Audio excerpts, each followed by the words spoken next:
back to my channel. If you're new here, welcome to my channel. My name is Chelsea and you're at Muses and Moons, and today's video we are going to be reading 1-star reviews of my favorite books. It was truly painful to have to go through 1-star reviews of like my favorite books, and then the whole process of like, is there something wrong with me? No, there's nothing wrong with me. I just thought that this would be a funny video to kind of just post and have fun with. So I picked out like 5 books, I think, that I'm gonna read a few reviews from. Why don't we just get started? The first couple of reviews I'm going to read is from Siege and Storm by Leigh Bardugo. This is a really unpopular opinion, but this book was one of my favorites in the Grishaverse series. I know that it has like that middle child syndrome, but I truly really loved this book. I got to meet Nikolai. We got to just go on this crazy adventure to find this sea whip. There was just something about this book that really like struck a chord with me and stuck with me. Without further ado, let's read all the 1-star reviews that I thought I could share on here. First one immediately was DNF, I can't do this. Like immediate no, I love that. Another person reviewed it and said, let Mal die. Okay, I know there's Mal haters in the world. I am not one of them. I really loved Mal as a character, not as Alina's partner, but as a character himself. I could go on like a whole other video rant about my love for Mal, but for time's sake, I'm just gonna leave it at, he's not as bad as everyone says. Another Goodreads user said, I'm finally free. Like, okay, I will admit, it's a chunky book. For a sequel, it was definitely 100 pages longer than it could have been, but I still loved it. The next 1-star review, and one that I truly agreed with, was 1 star to Nikolai and Nikolai only. Yes, we stand Nikolai in this house. And honestly, I was so impressed with the performance in the 2nd season of Shadow and Bone, the actor who plays Nikolai.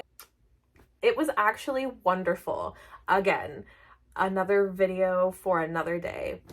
This is the last review from Siege and Storm. It says 0.01 out of 26. Respectfully, Alina, I want to kill you. Okay. So we don't accept that. Thank you to everyone who wrote these amazingly hilarious reviews, because y'all are just fueling the fire for this video and I'm here for it. The next book that we're going to be reading 1-star reviews from is Stay With Me by Nicole Fiorina. Anybody who knows me knows that this book is my jam. It's one of my favorites, and this one hurt especially reading the 1-star reviews. They were funny, but at the same time I was like, oof, my heart. So here we are reading them for all of you people. The first one that I pulled up was, this was so messy. I don't know how most of the reviews I see when I search it up are 5 stars and positive. This literally felt like a fever dream. No doubt the author wrote the premise for this when she was 14.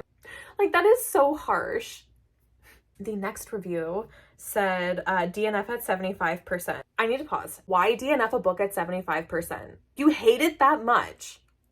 Why not just DNF it before that? Anyways. DNF at 75%. Did anyone collectively forget about that one time blank did something to blank?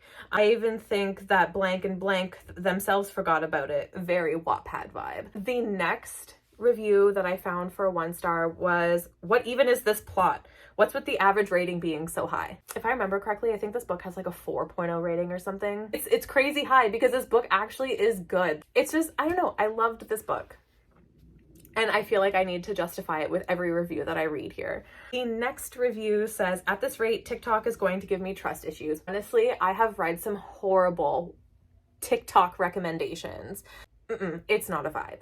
But this book is a vibe. Next review says, it is so bad I want to give you a 0, but that's not possible, so I give you a 1. You can rate the book a 0 star, you just literally don't rate it. It hurts. It hurts just a little bit. That was it for the Stay With Me 1-star reviews. We're getting into another one of my favorite books. This one is Darling Venom by Parker S. Huntington.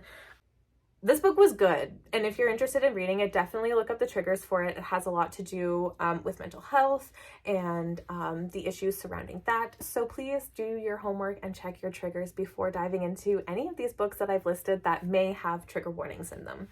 So the first review that I pulled up for Darling Venom was, you have to be kidding me. That's pretty self-explanatory. Honestly, I can see where people would draw the line. This book crossed some people's lines. The next review says DNF at 50%, almost redacted myself too. I don't know what this person was trying to say. I cackled when I read that. That's just my dark humor.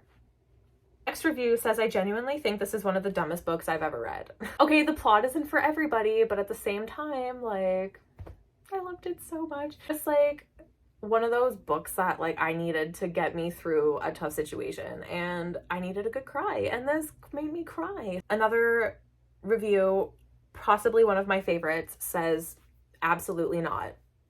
I just think that's so funny because it's just like instant no. I love the people who are honest enough with themselves to just be like, nope. Another review says, what the hell? These are so heartbreakingly hilarious. Another user just simply said no. Fair. And the last review that I found for Darling Venom was, like Venom, this left a foul taste in my mouth. I mean, that's just poetry. That's just poetry. The next book that I'm going to be reading 1-star reviews from is Horror Store by Grady Hendrix. And I know with a lot of my friends, Grady Hendrix is not a fan favorite. I do like the outlandish plots that he comes up with. So it's basically like a haunted IKEA, which it was super cool. I definitely really enjoyed this book. The one comment was, DNF, what the fuck was that? Facts.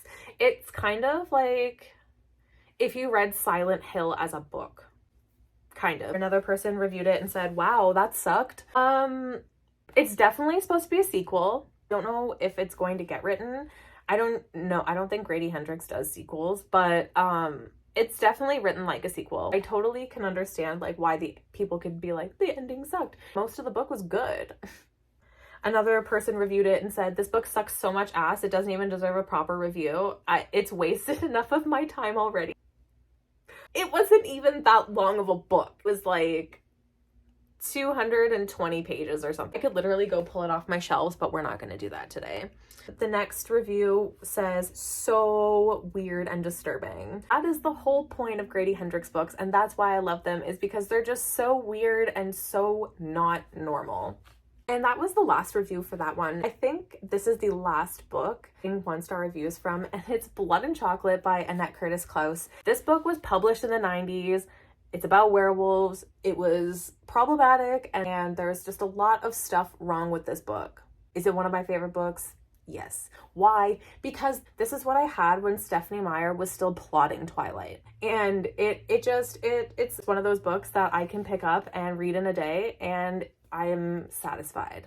So let's get into these 1-star reviews. These ones, there wasn't that many shorter ones, and there weren't any that were like very recent. So this part will be very short. The earliest review I could find was from March 2022, and it says, the only good thing about this book is that it's short. That was so bad I'm both crying and laughing as I hit the return button on my library app. I don't even know where to start. Reader beware. I wish I could give negative stars. I just didn't think it was that bad. The next review says, couldn't get through it. The characters are too cringy. Get a grip, Viv. Vivian is the main character. I agree with this one. Vivian wasn't my favorite character in the book. There's a lot wrong with Vivian. Yeah. We'll just leave it at that. This was the last one. And it says, just ridiculously bad. Some people are just ruthless, and honestly, I love it. This was actually so much fun, and while I'm sitting here dying on the inside, I hope that you guys enjoyed this video. And everyone's entitled to their own opinions, and you don't have to like the same things. If you liked today's video, and if you have liked any of my other videos, please subscribe to my channel. It means so much to me if you subscribe to this channel. And also make sure to like this video and leave a comment and let me know what your favorite book is. And if you guard it with your life and don't let anyone talk bad about it, or if you like to do the same and laugh at the 1-star reviews. Anyways, guys, I hope you have a great day, and I'll see you all later. Bye.